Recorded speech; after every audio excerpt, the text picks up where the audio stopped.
Welcome to Unity of Yucaipa. I'm Reverend Deanna, and I wanted to talk for a few minutes about inspiration and transformation. We all know what it's like to receive inspiration. It feels really good.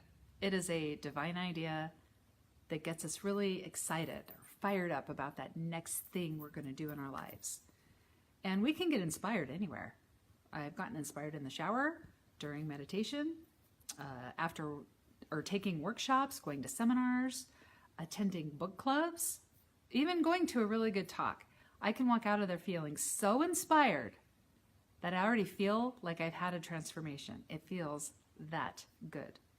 But then my life just all of a sudden feels the same. I don't feel that excitement anymore. Nothing has changed. This is because inspiration is not the transformation. Inspiration is the starting point. To experience a transformation, we actually have to take divine action. We have to take action in our lives that expands us into the next brightest version of ourselves so that our life turns into the next brightest version of our life. So there has to be that activity.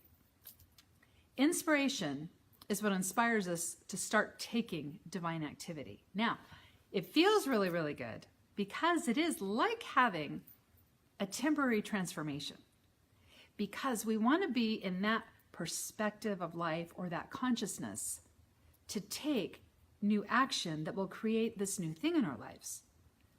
Our current perspective, our current way that we're living our life, our current level of consciousness hasn't invited that into our lives. So we need a little different consciousness, right? Just a little bit more expanded.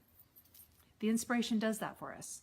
And it's within the inspiration that we will receive the divine ideas that will help us to include that next brightest thing into our life. Now, in the book of James, it says, faith without works is dead. And this is because if we receive an inspiration, but then we think, well, I don't even know how I would make it happen.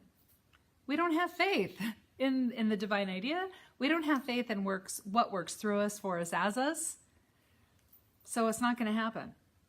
We have to take action. Life is responsive. We must take an action. We receive new direction. We take another action. We receive another new direction. Now, there's also this idea that, and I used to believe this too, that if God inspired us with a grand idea, then God will do all the work. No. If we are inspired with a new idea, because the universe is responsive, we have to take action. God works through us, for us, as us. The universe isn't just going to do the work for us.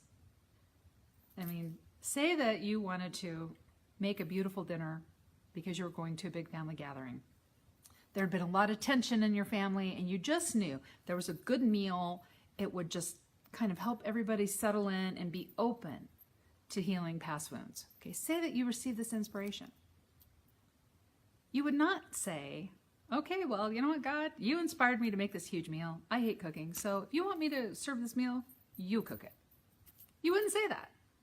Even if you hate cooking, right? You wouldn't say that. You would go to the grocery store, you would buy what you needed, you would go home, you'd turn on the oven or a mixer or something, and you would make this beautiful meal for your family. You would not expect the universe to do it.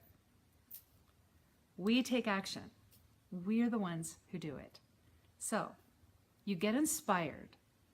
You have a temporary shift in consciousness, which you act from as soon as you can. Because if you don't, you're going to lose that temporary shift. You're just going to go back to life as usual. So inspiration inspires us. We take a new action. And in that moment, we start moving into our next transformation. In that moment. All we have to do is take that first action. Okay, and then keep responding as the universe guides us.